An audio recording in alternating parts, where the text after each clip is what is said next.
Assalamu alaikum. My name is Hafsa Yasin and today I'm here to talk about that what is public administration.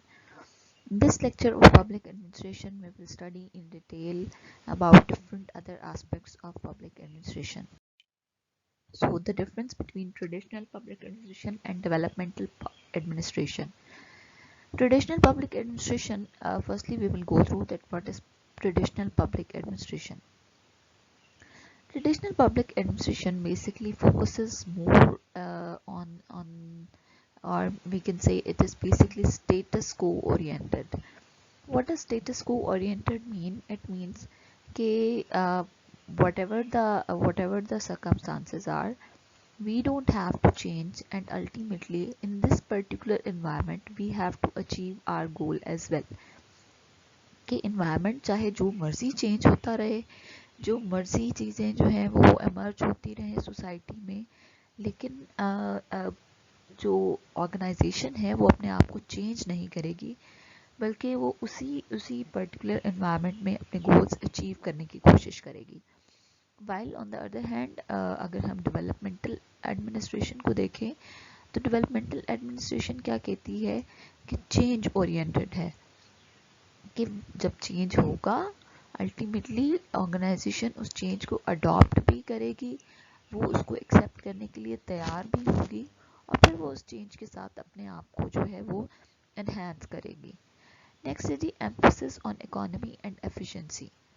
Traditional public administration का जो basic focus है that is basically economy and efficiency. Economy means like the financial status of a state, कि state का financial status क्या है, और efficiency means कि आप उस स्टेटस को मिनिमम इनपुट देते हैं और मैक्सिमम आउटपुट लेके आप उस स्टेटस को अचीव करते हैं. एफिशिएंसी का क्या मतलब होता है कि आप कम रिसोर्सेज लगाएं और उन कम रिसोर्सेज को लगाते हुए आप मैक्सिमम बेनिफिट्स ले सकें. उसके एज कम्पेयर टू दिस अगर हम जो है वो डेवलपमेंटल एडमिनिस्ट्रेशन को देखते हैं तो it is basically goal and result oriented. के sorry it is goal and result oriented. Goals क्या होते हैं? गोल्स होते हैं जी बेसिकली सेटिंग वो गोल्स जो आपने अचीव करने हो, ऑब्जेक्टिव्स, वो ऑब्जेक्टिव्स जो आप स्ट्रेटजीज के थ्रू अचीव करना चाहते हैं.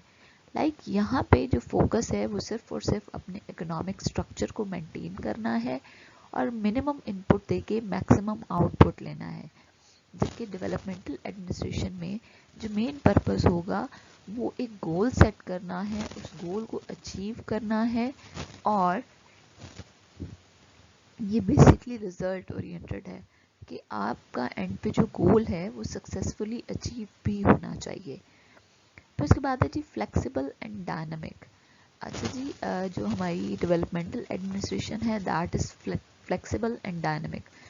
फ्लेक्सिबल एंड डायनामिक का क्या मतलब है कि ये एक्सटर्नल जो चेंजेस हैं, जो भी चेंजेस आउटसाइड द ऑर्गेनाइजेशन आपको फेस करने पड़ते हैं, ये उन चेंजेस को हैंडल करने के काबिल होती है.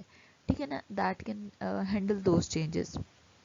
और उसके साथ साथ ये अडॉप्टेबल है कि अगर जो है बाहर एनवायरनमेंट चेंज हो रहा है तो अल्टीमेटली ऑर्गेनाइजेशन का एनवायरनमेंट जो है उसको भी उसके साथ साथ वो फ्लेक्सिबल है उस चेंज को एक्सेप्ट करने के लिए. और डायनामिक है मतलब उसने अपने डोर्स ओपन रखे हुए हैं for any kind of healthy change in the organisation. It is hierarchical and rigid.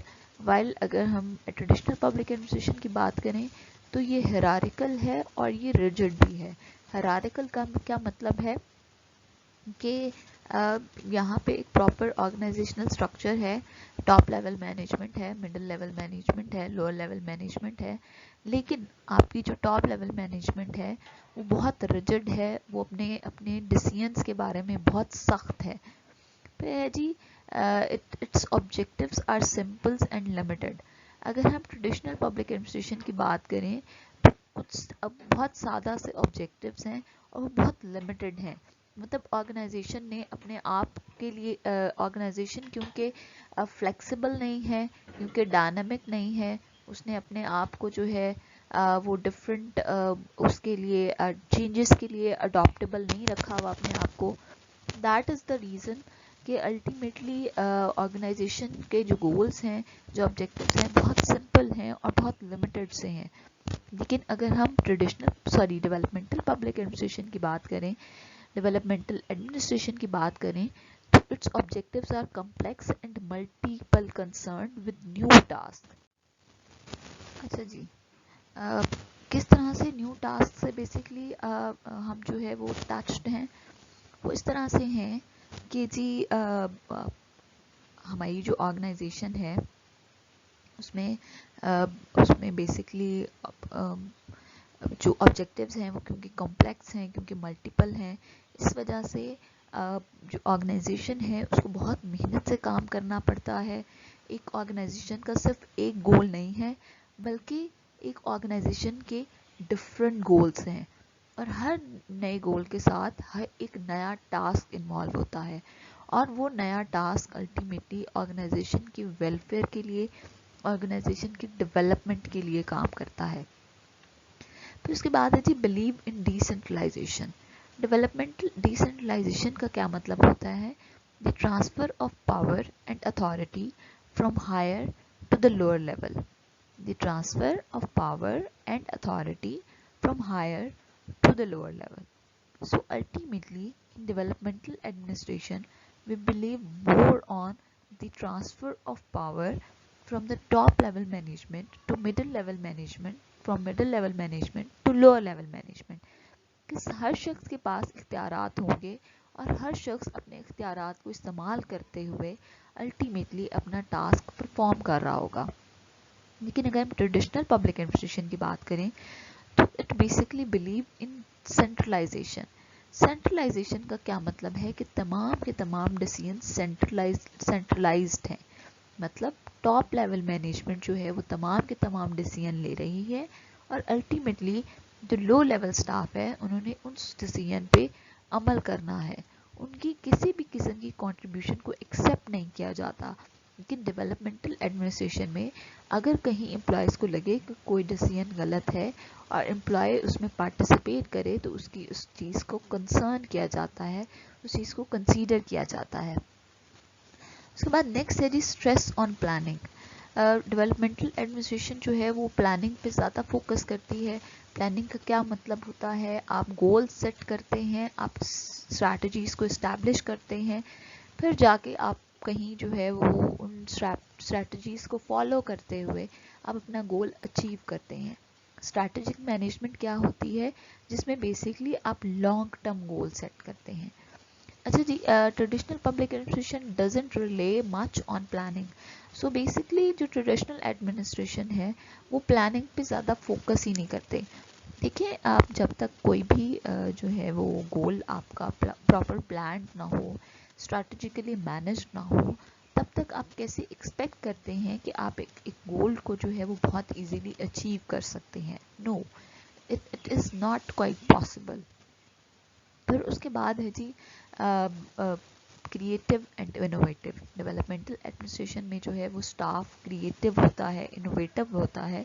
उसकी वजह क्योंकि सोसाइटी या फिर ऑर्गेनाइजेशन जो है उनकी इस चेंज को एक्सेप्ट करने के लिए तैयार होती है। जो ऑर्गेनाइजेशन है, अगर किसी ने कोई इनोवेटिव किस्म का जो है वो मशवरा दिया है, कोई इनोवेटिव आइडिया दिया है, कोई क्रिएटिव आइडिया दिया है, तो जो हमारी जो ऑर्गेनाइजेशन है, जो हमारी गवर्नमेंट है, वो फ़ौरन उस क्रिएटिव चेंज को जो है वो एक्सेप्ट करती है और उसको इन्फ्लुएंस करती है ऑर्गेनाइजेशन में। लेकिन अगर हम ट्रेडिशनल पब्लिक एडमिनिस्ट्रेशन की बात करें तो it basically resists organisational change. केस में ऑर्गेनाइजेशनल चेंज के आगे बहुत रेजिस्ट्स होते हैं कि अगर कोई शख्स आके कुछ चेंज करना भी चाहे तो बहुत सारी चीज़ें ऐसी हैं जो रेजिस्ट हो जाती हैं, जो चेंज नहीं हो पा रही होती। उसके बाद है जी developmental administration basically stress on participation of people. कि डेवलपमेंटल एडमिनिस्ट्रेशन जो है वो ज़्यादा फोकस कर रही होती है लोगों की पार्टिसिपेशन पे, कि अल्टीमेटली जितना ज़्यादा लोग पार्टिसिपेट करेंगे गोल्स को अचीव करने के लिए, अल्टीमेटली उतना ज़्यादा हमारे पास आउटपुट आएगा। लेकिन इसमें जो है वो basically stress on direction from authority, कि डेवलपमेंटल एडमिनिस्ट्रेशन में अगर स्टाफ को ये लगता है कि by doing this particular task ultimately I can achieve my goal, so they basically perform that task. But in traditional public administration they don't have the choices to like do their own thing, but they just have to do whatever they are directed to do. So these are basically the important differences between developmental administration and traditional administration. Next we can see the developmental administration chart. First one is reason of emergence of public administration, कि public administration emerge क्यों हुई. आपको पता है कि developing countries में, developing schemes में, comparative administration में, ये तमाम वो कंट्रीज़ हैं जहाँ पे एडमिनिस्ट्रेटिव स्ट्रक्चर ख़राब होने की वजह से या एडमिनिस्ट्रेटिव स्ट्रक्चर में फ्लॉज होने की वजह से अल्टीमेटली गोल्स अचीव नहीं हो पाते. So basically public administration helps developing countries, developing schemes, comparative administration to basically enhance their administrative structure. Then we have seen the different definition of development administration already.